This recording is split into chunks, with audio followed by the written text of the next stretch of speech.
we already come equipped with everything that we need to navigate our life in a balanced, healthy way. And at some point, we lost connection with that. And we lost trust in our inner authority. And that happened to all of us at a very young age when we started being corrected by our parents, by our peers, by the culture that we were brought up in, which favors homogenization. It favors us all being similar. Right? Order works easier when everything is somewhat the same. But it comes at the cost of our individuality and at the cost of this connection. And so part of how I view mindfulness is that it's really about connecting deeply with the entirety of my being to this phenomena of life and awareness that's happening. And that it be unconstrained, it be uninhibited by view, by preferences, by beliefs, to see if it can rediscover the totality and the complexity and the aliveness of this journey that we're all in. And that when there is fixation or a narrowness in how behavior or reality should be, there's a tremendous loss.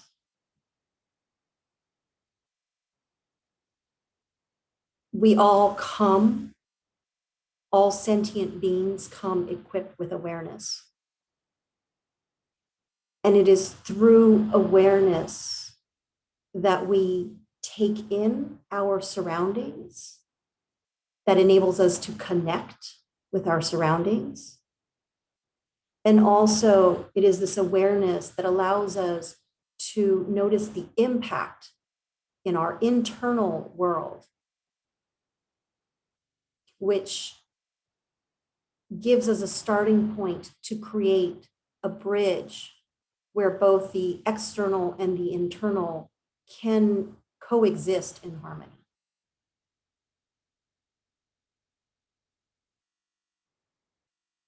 A part of having access to that awareness is letting go of control. Because in the control, there is a focus on outcome, on a fixed outcome. And that's only one possibility out of the infinite possibilities that we can experience.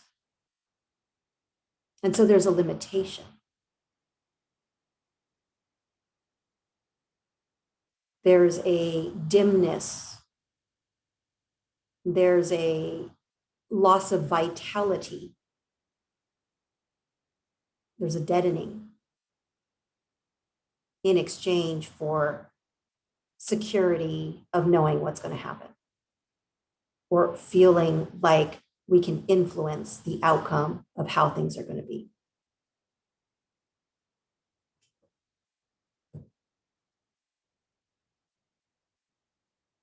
We want to know why things are happening, right? So it's a perfectly natural thing. And it is important for us to notice that there is this continuous helper that we have inside, that has really good intentions, like, okay, we'll figure this out, right? But there's a couple of things, Parveen, that you brought up that I just want to say for the group, which is things work on a different time frame than how we think it should be.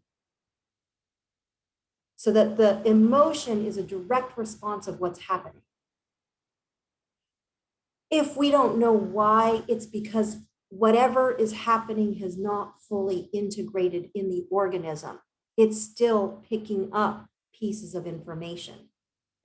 And whatever explanation we come up with in the moment is just a story. It's just an explanation to take away the edge that comes from not knowing. Any story is better than no story. That's how it goes. At the end of the day, though, we will know. And that knowing tastes different than a justification or an explanation. So there's a little bit of a trust that will develop as we start to notice this process more and more and see the insight arise, that no matter what, David, you will know. It might not be right now, but it will come to you. And so what we do is we step back from becoming identified with the wanting to know so that we can be more receptive and available versus fixated and distracted to collect more information. And that's why we just keep showing up, and then we expose ourselves, we notice the impact, and from that, allow the organism to choose what it wants to do. Maybe I take a break and I don't show up here for a while and see what that's like. That we are experimenting, not theorizing about how things are by trial and error. And the evidence comes from what we observe, not what we think. And this ability to start trusting in the process of I try something, I notice what happens, I notice the impact on me, and I collect information in this way, develops a faith that's very different than, oh, I'll just trust the universe. It's evidence-based that this methodology actually does work, but it's going to be working on a different time frame than what we want it to happen as, because of course we want it to. Right now, I need to know. Coming back to how I ended the last session, our only responsibility, if we have a choice, is to listen or to notice. It depends who's making that decision. Is it presence that's making that choice, or is it conditioning? Or as last week I was saying, we have these two extremes of the spectrum in how we can appear or show up. One is mindfully, intentionally, without fixation on outcome. The other one is the doer, is the controller, is our default system. So who's making that choice? Where are you on that spectrum when you're choosing? Because either letting go or persevering can be wisdom if it's coming from a place of presence. If it's coming from a place where I don't have clarity or awareness, I'm just in like, I just need to know and I need to choose and I need to get this done. Oh, let this go, stop, or I'm going to persevere. Come on, let's go, right? It's the tone, it's the attitude, it's the access that we have towards ourselves and what's actually happening that is going to determine whether letting go or persevering is skillful or an unskillful choice. You need to know if persevering or letting go is the way to go, because you'll pick one and then you'll find out. And then when you find out, you're like, oh, it wasn't letting go, it was actually persevering. So now I'm going to do that. So we can take the pressure off. That's another aspect of our conditioning. And when I say conditioning, I mean our habitual way of moving through the world. It's learned behavior that we picked up, which is there's this perfectionism of having to get it right, of needing to know. Because gosh knows if somebody finds out that I'm not on top of my game and I have no idea what I'm doing, then I'm not credible. I'm not validated. But it's actually the opposite. It's the letting go of needing to know. It's being in the playfulness of experimentation and discovery. It's in the letting go of actually having any concept whatsoever of how it's supposed to be, that we become available to know.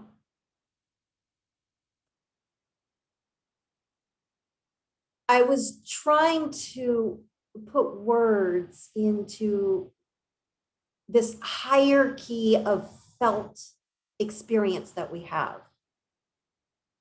And I was saying that we start off with just whether awareness is available or not. So there's a spectrum.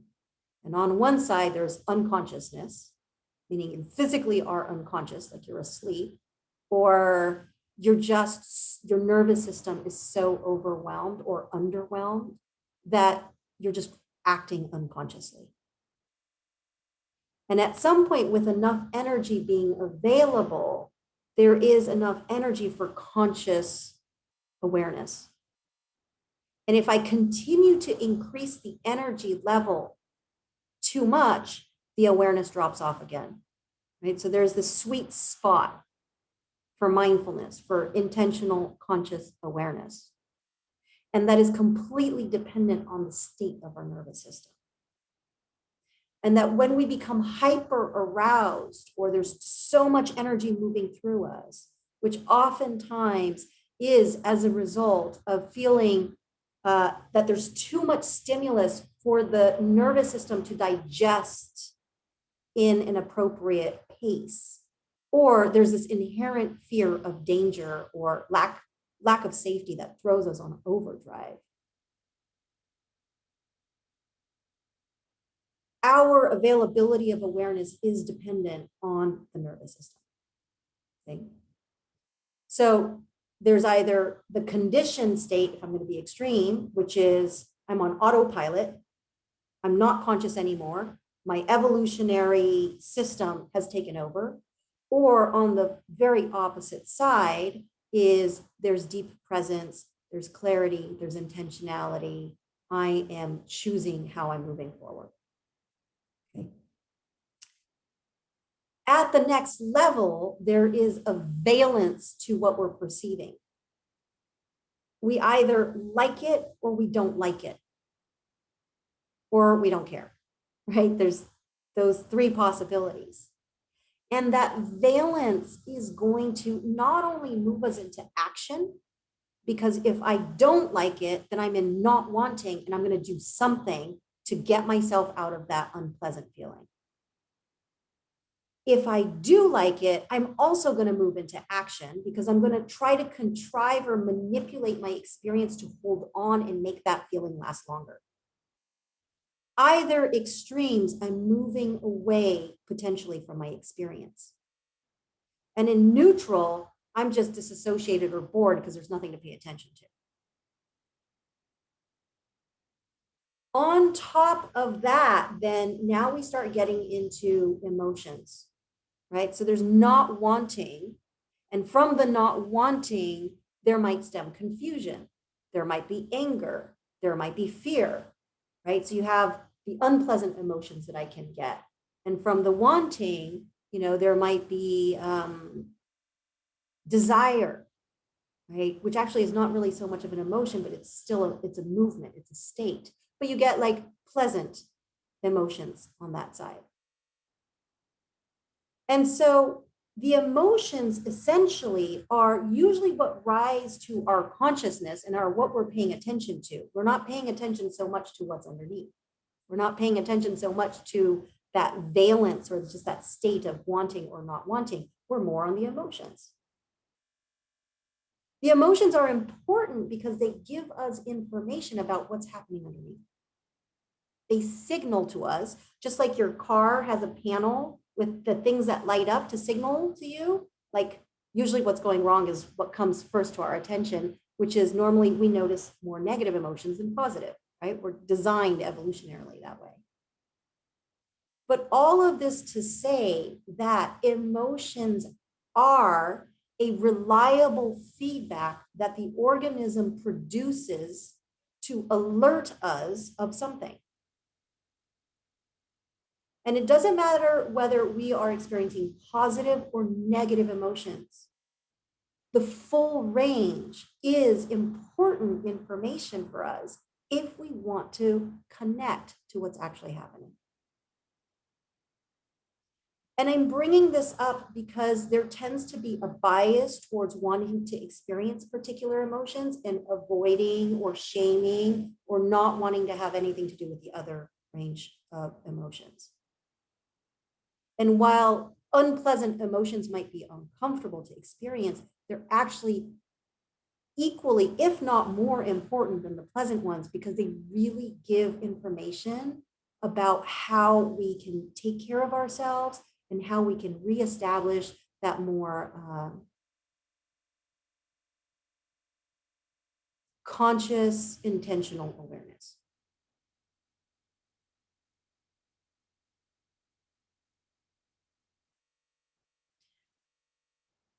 This is not something just like somatic awareness, emotional awareness is not something that the culture we live in spends a whole lot of time learning about, opening ourselves to. And so for most of us, emotional awareness is atrophy, unless it's escalated to the point where it's impossible to ignore. And so my encouragement in mindfulness practice is that we are increasing our capacity to be aware with all of our faculties, with the physical somatic by feeling sensations in the body, and also including emotional awareness. The physical being the frontier of basically where our organism comes into contact with the world and understands the world through our senses. The emotional giving us information about how the organism has processed and integrated that information, prompting us into action. The consciousness oftentimes is the thing that comes last.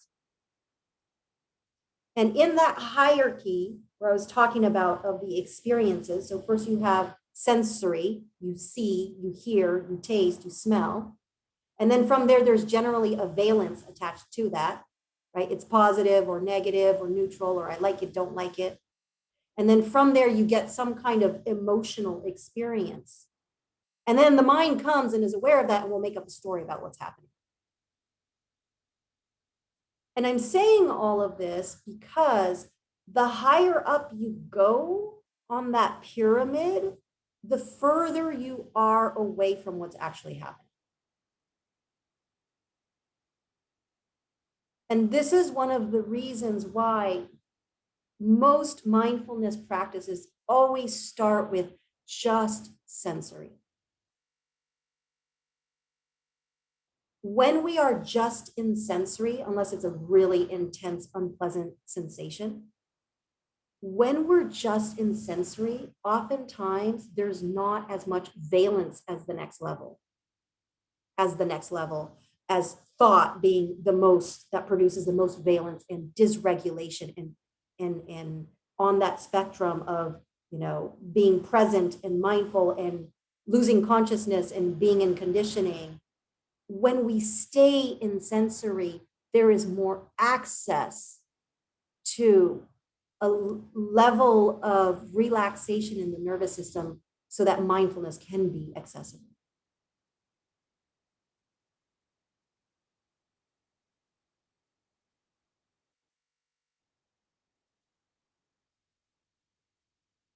sensory is the gateway into the closest that we can get to what's actually happening without all the bias that we layer on top of that. This is why it's restful. This is why sensory is oftentimes an anchor in meditation practice, because very quickly you'll go right up here and get lost up here. But if you can drop down into sensory, there's something soothing about that. Unless you're making it another controlling experience of like, I'm up here, I'm shaming myself. No, I got to be down here. So I'm going to push myself down here, but I'm popping up here and, I'm not wanting or I'm not liking this movement that's happening, which is a completely natural movement. We are continuously bubbling up and then at some point settling back into sensory. That is our nature. So can we just let that bubbling up happen and notice it? And when we notice it, let ourselves fall and rest and enjoy the soothing, the relaxation, the connection that comes from sensory. Instead of bubbling up and realizing we're bubbling up and then creating a story about that and then getting lost over here and completely forgetting that this is a place that I can come back to. It's not about becoming good at coming back down here. It's about seeing our true nature and letting it happen and having compassion for this thing that we actually have no control over and enjoying the moments when there is a graceful showing up of awareness and delighting in that. And then being able to choose to rest and come back and tend to myself.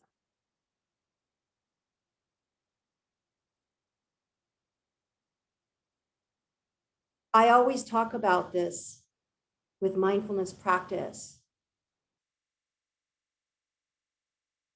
I really think that the attitude that we have with our practice and within our own lives matters more than the quality of attention. Because if we're aiming to get a particular quality of attention, that in itself creates ripples of dysregulation because I'm forcing and I'm trying and I'm contriving. That moves me further away from the connecting experience of just being curious and interested and wanting to meet whatever is happening as it's happening. The attitude of softness, of compassion, of interest and care brings us into a state in our nervous system where mindfulness just happens. And again, how can I let go of the wanting to have that? It's a faith that develops by watching ourselves over and over on that hamster wheel until at some point the system just remembers without us telling it, without us forcing it. It just remembers there's this alternative and it just goes there. It just happens. Without you needing to make it happen. What we can influence are the conditions, not the outcome.